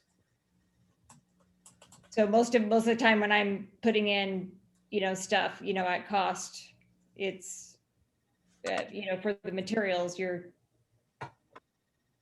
could probably, I don't know how much square footage we're talking about, but $250,000. yeah. Okay. Establishing a pollinator corridor along Ellicott Creek. So the goal of a pollinator garden is provide sufficient food, pollen and nectar to reverse the decline of pollinators, bees in particular, provide habitat milkweed for monarch butterflies. Bees are essential, blah, blah, blah, pollinator decline, blah, blah, blah. Can So we it's- put in there native bees? Native flowers, period. Yeah, Right. native flowers, but Native like the bees. native bees, because people keep thinking about what, when we're talking about a pollinator Yep. corridor, it's not just about having nectar, right? Yep. And our native bees are pretty important in these Yep. ecosystems. Yeah, you're right. I had read about that. Okay, so And flowering native plants. Oh, they need to be native. Yeah, and so, and everyone focuses on milkweed. We actually have quite a bit of, I mean, and not that, I mean, milkweed's beautiful, love it. But we do Yeah. have quite a bit of milkweed in the area. Yep. That's not the only habitat. I would say, a pollinator corridor, but just because that's the buzzword that everybody's thinking about, but I would think Yes. about it in terms of an insect corridor, right? That is not all about, okay, bees and butterflies. okay, Part of it is actually already being worked on now at the Pocket Park next to Village Hall. That will be a pollinator garden starting this spring. And there's actually already been some bee activity, but mostly butterfly activity too. Mhm. So, Yeah, most of the pollinator gardens that we have within Williamsville are populated with non-native species. mhm. And That that's are the thing is you typical want hardy to pollinator attract the species. native. Yeah, you want to attract the native Mhm. species. Yeah. Right, so that would be the one thing that I would be, so, and people love, they like their zinnias, but I can tell you that our yard gets a whole lot more butterflies and bees than they do as a butterfly garden. Yeah. All right. So the idea here it's recommended that the Village Beautification Committee and Garden Club work with the waterkeeper and the Erie County Cornell Cooperative Extension to establish pollinator gardens in Island and Glen Parks on the village-owned lands located along the eastern shoreline of Ellicott Creek and opposite Island Park and along the creek shoreline south of Oak Grove Drive. So does that make sense to everyone? Yeah, so Yes. what I would probably say is that, especially on that shoreline area. Yeah. And you're probably not looking at things that are like, perennial sorts of things, right? I mean, you're looking at shrubs. Yeah, like yeah, dogwoods be and a mix of shrubs and other like indigenous flowering stuff. shrubs like dogwoods and things like that, right? So, Yep, but as long as that kind of falls in, yes, yeah. yep. So it would be flowering and indigenous plants, which would be, flowers and shrubs. Pollinated. Yeah. Right. Okay. Native species, yeah. Yep. Let me get this out of here.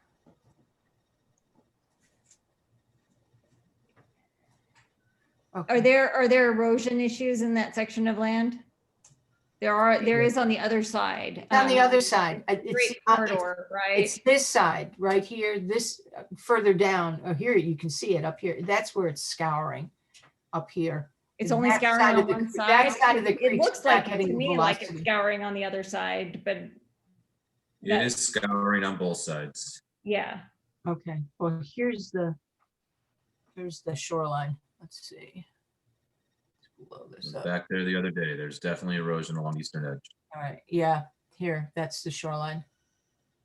And so, Again, because we take the water out of it, yes, nothing lives there.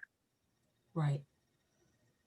So you're playing with willows, with certain types of willows up on the island, because they're adapted to beaver habitats where Yeah. they'll get flooded and drier, right? And they can. There are a few other species that I'm working with that deal very well. Yeah. With that, and I think we can start to address some of those issues. But All right, Jane had a comment on this project. She said, I am highly supportive of this section as mentioned early on in the process. It is a key environmental initiative as municipalities continue to lose green space and support systems for pollinators and birds from continuous development and conversion of permeable and non-permeable surfaces. My question is, why not extend the pollinator corridor initiative beyond Island and Glen Park and also coordinate with Amherst to include continuing the corridor through Amherst State Park, particularly in light of the fact that we are recommending more defined pathways along the waterfront in that location. So, I mean, Wouldn't that be beyond the scope of Williamsville's LWRP though? yes, it would be. Amherst State Park is outside of our, Right. Right. It would be, I mean, it could be coordinated or, better yet, there's someone, the town hired a consultant and they're in the midst of preparing an LWRP right now. And we really should coordinate with them. And this would be one of the things that we suggest to them. Here's a project that we want to do, and this is something that the town could continue along its lengths of Ellicott Creek in certain locations. So, but I don't think this should be that kind of joint project as Jane is suggesting. So, so what do we think this would cost?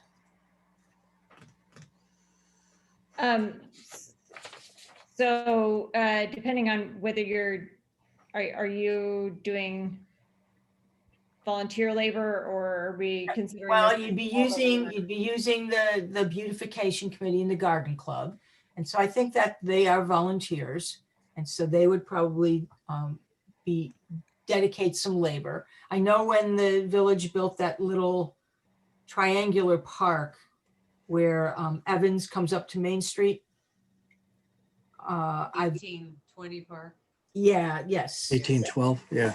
Yeah. 1812, I mean, I believe one of those clubs was part of that project. And I know they go in there now and they maintain it. I just saw people Right. there just Yeah. recently. That's the Beautification. Wendy, that's the So if we're beautification talking committee. native Okay. plants, I can provide native plants at cost, right? Right. Wholesale, when I get in, wholesale. So if we're talking about things like that, I would estimate it about, $15 a square foot if you're actually having to do, any, rehab of the actual ground. If you're just plopping plants in, then it can get down as low as $5 a square foot. Mhm. Okay. Yeah, and Wendy, just, Wendy. My approach Yeah. to shoreline landscaping often is you don't bring in anything, right? Right. So then it gets very cheap. You Right. put in small plants, you plan for a lot of failure, Yes. right? And I know that that's the way Waterkeeper does it as well, right? Yeah. And so, in that case, it Oh, really yeah, is they plant $5 a square foot. thousands of plants. Right. Yeah, no, I mean, you just bring, I just, like, I'll bring them in wholesale, right? And Yeah. it's- So, I mean, we're talking about, we specified the two parks at Eastern Shoreline and then along Oak Grove Drive. So, I don't know, $200,000, $100,000? I have no idea. Let me just take a look at what that area is. We can keep going and I'll measure Right. this out. And We- Wendy, with regard to the beautification committee, Yes. everybody has to keep in mind, because I'm married to one of the members, most of those women are over the age of 70 now. And Yes. also you have to be cognizant of planning along the shoreline with those rocks. That's a bit hazardous, and you don't want somebody tripping over Right. backwards and So, yes, falling in the so creek. So, yeah. the it's not gonna be a DPW. volunteer. Exactly. Okay. Thank you. So Well, factor that in. and I work with, like, I probably will be taking them on, like, interns or whatnot, or high school students, from Park School, right, where we deal with things like that. There's often a lot of, those, students that are very interested in ecology, Mhm. that are, available. So you wouldn't need to Sure. use the same. It can be very helpful from an education point of view, because sometimes this type of gardening is not gardening, right? It's very different than Yep. setting up a pollinator garden, as most Okay. people think of it, but yeah. And we have been going for about 2 hours now, and we're about halfway through. So what I would like to do is we'll do this one more project, the invasive species, and then we'll leave off here at project 12, and we will pick up there at our next meeting in February, and we can set the date for that. And that at that meeting, then we'll finish this up. We'll finish up these projects. So you'll have time to revisit the, projects 12 through 26, I think it is. And so that you're ready for our next meeting. So while Cheryl is trying to figure out what our pollinator gardens will cost, this next project. So I put for supplies, I'd put it around, for the shoreline planting, I put it probably around 50. If we're talking about, because that's a lot of shoreline, Mhm. Along the park. But I have not I'm going to included. say a lot of- $100,000. Yeah. Okay. All right. So this next one is managing invasive species growth on public lands. And this really involves going out and eradicating the invasives that are taking hold. Is that even possible? No, I would say controlling, reducing invasive species pressure is how I would term it. Okay.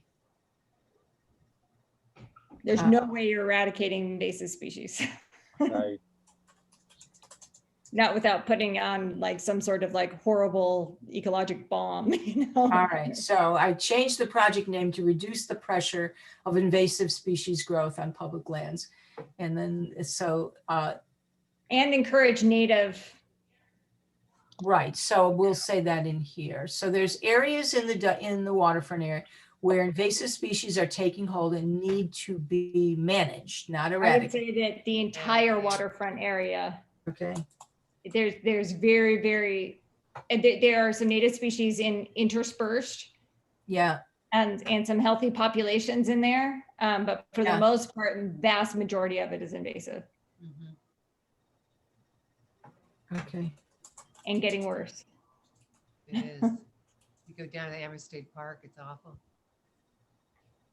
I found a patch of goutweed in there last time we were down there, and it just made me cry. Oh no, what does that look like? Goutweed, bishop's weed, sometimes called. Oh, Bishop's weed, yeah, sure. Bishops. It's evil. I mean, I know you can't that. get rid of it, and it will take over. Like I've got like 3 acres of it from a neighbor's yard, and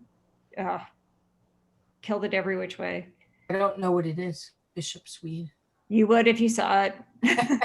I'll Google it. All right, so Right now. Cheryl, help me wordsmith this then. So invasive plants eliminate and replace native plants and replace wildlife food sources with exotic plants. Many of these invasive plants are aggressive and can take over a landscape rapidly. They are often inedible, harmful, or toxic to both wild and domestic life, including humans.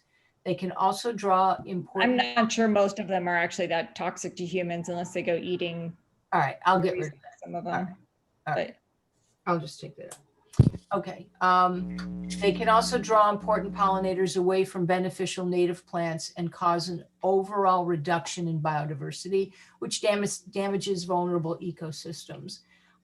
There are areas throughout the entire waterfront revitalization area where invasive species are taking hold and need to be managed.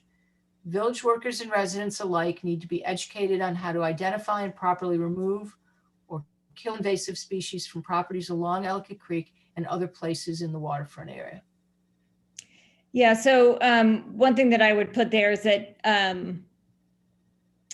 the invasive species can, contribute to erosion. Okay. So for instance, Norway maples have a very shallow root system, so Okay. they don't do as well at holding in soil as some of the other Okay. species. So I think that there's another piece to this though, and this is, I think we're, need to hear from Ben or others. So we've got trees, right? So as well as shrubs. So the shrubs and the perennials and grasses are really tough to deal with, right? But the perennials and the shrubs are one thing, but the trees like the Norway maples, which are growing and continuing to propagate, along there, that's going to take more effort to remove those and to replace those because they need to be, the root systems have got to be replaced with a staged, in order to reduce erosion, you have to do it in a staged process, right? So you're putting in grasses and things like that take root and really hold well before. So it's not just about removing and killing invasive species. It's about, determining what your priorities are, but also, replacing those with something else that's going to grow there. Otherwise, they're just going to grow back. Okay. Does that make sense? Right. So we would want to add in there that that you'd want to replace with native plants and plan for the maintenance. Because if you don't maintain it, then it's just gonna go right back to where it was. Yep, Look at Spring Street. yes.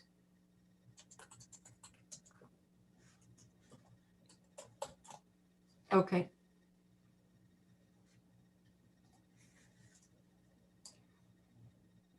All right.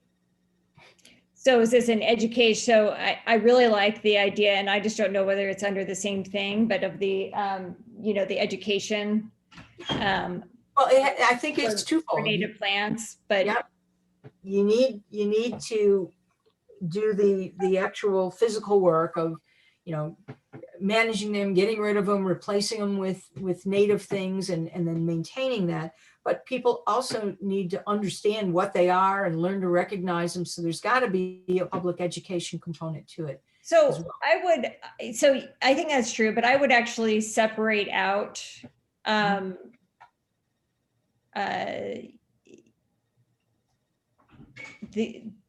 village workers certainly need the education and such, but Right. I would separate out, a lot of education, from properties. I guess you're talking about from public properties. I just don't know.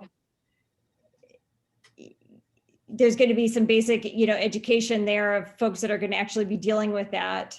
And I know people try to, encourage education of not spreading, right? In Amherst State Park, of not spreading these things, but Right. there is a large component that needs to be done for, property owners or that sort of thing, that's about, or even just people, in the area, about, not planting invasive species, or just living on a floodplain.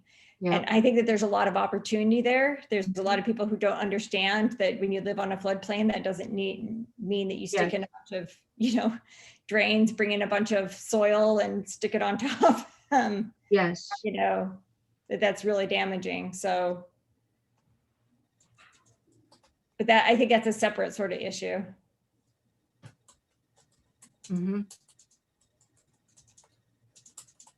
All right. What do you think this would cost? And this is Oh, I mean, this could be a really amorphous one. I have no idea. This can be astronomical. I mean, Yes. the deal is that you target, right? I mean, you're Right. not going to do this for an entire section. You're just going to dig yourself into a hole. So you target Right. areas. You're going to have to target areas. And Yeah. and this is never ending. Target Yeah, areas. There's not a, Yeah. there's not a drop dead date on this. This is forever Yeah. to try to eradicate. Yeah. Because you're not going to eradicate. But one thing that I might put in there, Wendy, is to target specifically, the most damaging species. So we're getting knotweed popping up in different places, Mhm. right? So there's certain species that are, death to an ecosystem when they hit, right? Yeah. So if we're targeted areas or targeted species, and so in that case, it really just depends on how big. I mean, you could do it in as little as Mhm. 20 or 10,000. I mean, it doesn't have to cost that much if you have people, right? Right. All the way up to hundreds and hundreds of thousands. Yep. And I mean, the highest cost is if you're going to use any sort of glyphosate rodeo treatment.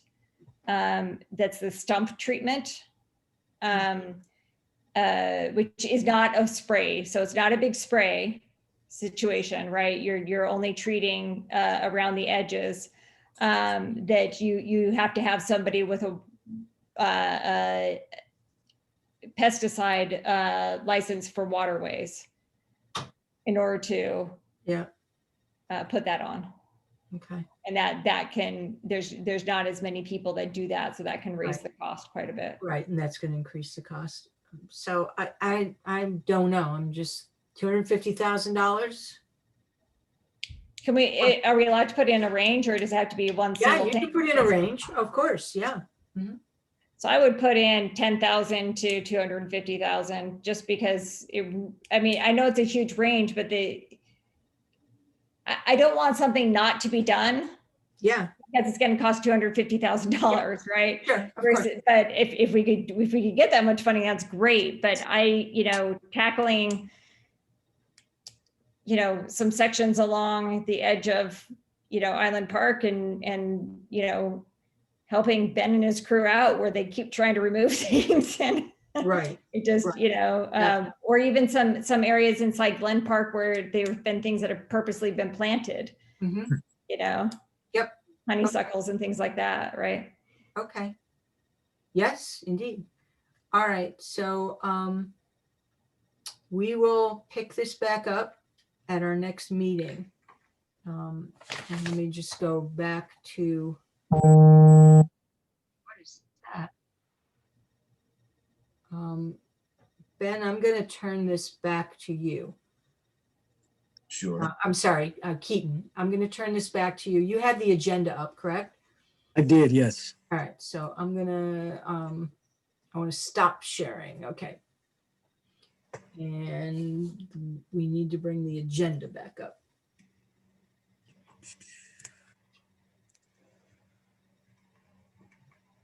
Okay. So, so we've started this, and we'll finish this next time. And then also I want to start getting into section 5, which is the implementation section. And what that involves is looking at the existing laws that the village has in place right now to help implement the LWRP. Talk about any new laws or amendments to laws that we need to make to help implement the LWRP. And one law that we have to adopt is what's going to be what's called the Coastal Consistency Review Law. So we have to talk about the structure for how the village is going to do coastal consistency review. Because when projects are proposed by federal and state agencies and by local entities, they have to be reviewed to make sure that they are consistent with the policies, the LWRP policies and other recommendations in the document. And there's a process for doing that. The village will have to start utilizing a waterfront assessment form that's provided. Most of your, just trying to think of something. If somebody wanted to, most people don't do much along the waterfront, but let's say somebody decided they wanted to put a dock and boardwalk out, or somebody wanted to install some kind of seawall or bulkheading, they have to fill out a coastal consistency review form. And so we have to figure out who's going to be in charge of that at the village. Would it be the code enforcement person? How do projects start right now? When someone comes in to do a project, where do they start? The building department? Correct. Yeah. So when the building inspector is handing out documentation, is giving them the permits to fill out or applications to fill out or seeker forms or whatever, if they're in the waterfront area, they're also going to be handed a waterfront assessment form that they have to complete. And then someone has to be in charge of reviewing that. And so we have to figure out what entity, who at the village will become the person in charge of consistency review. So we can talk about that next week, but Would it be a person or a board? it could be either, but Okay. it could be the building inspector. Yep. And then if he decides that the projects are more complicated, Mhm. that he could bring in the planning board and ask for their assistance in Right. review. But a lot of it, I'm just trying to think of where it would be triggered, because where the state might come in, I don't know, but there are going to be, I need to think about it more, and I'll be prepared to talk about this better when we meet again in February. But there will be instances where projects are going to trigger consistency review. Most things won't, because most people aren't doing stuff, like I said, along the waterfront in the residential areas, you know. But if Cheryl decides that she wants to build a big ass dock behind her property, and it's going to Not be a chance. terraced and boulders and all this stuff, she's going to have to fill out a waterfront assessment form, and we're going to have to make sure it's consistent with the LWRP policies. So, so we'll talk about that next time. And we're also going to go through this list of projects, because there might be projects on this list that would be undertaken. If any of these projects on this list are things that might be undertaken by the county or the state, or any entity other than the village, then those projects would get moved into section 5. And we'll discuss that there. So we'll figure that out next time also. So so that's our next meeting is going to focus on finishing section 4 and then getting started on section 5. You know, so that we can keep this moving. And in the meantime, I'm going to send draft sections 2 and 3 off to the state.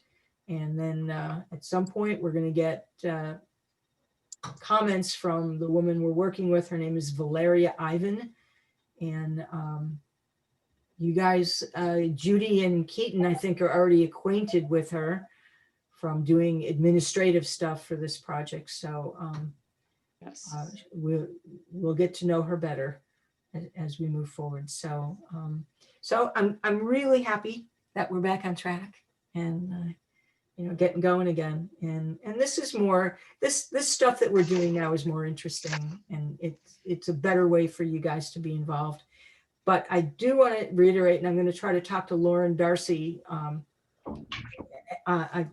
you know, out on my own, because I do want her to try to attend the next meeting, and I want her input on some of these projects where I think that Riverkeeper could be involved. So that's it. Does anybody have any questions or anything? Parting words? Nope. I did write down a few dates for Oh, February. yeah. Let's pick a Want to do that real quick? Yes, indeed. So we have as early as February 9th, which is a Tuesday. Next available would be February 11th, Thursday, or Tuesday, February 16th. Okay. Thursday, February 18th. Any of the, right now, any of those 4 dates work for me. Okay. The latest thing I could do is Wednesday, February 24th. That one, yeah, that might work for me too, but if you want to go out that far, but yeah, throw those dates out at the others. Okay. I'll do that first thing in the morning then. You know, I would favor the week, either the 16th or the 18th, but that's, up, you know, see what Yeah. works for everybody else. Because I'd like to pick a date where we can get the best attendance. Exactly. Okay. Okay. All right. Until then, everybody be well. Stay All safe. right. Thank you, Wendy. Too. Thank you, Wendy. Okay. Nice Have a seeing great you. night, you. everyone. Thanks. All right. Night. Bye.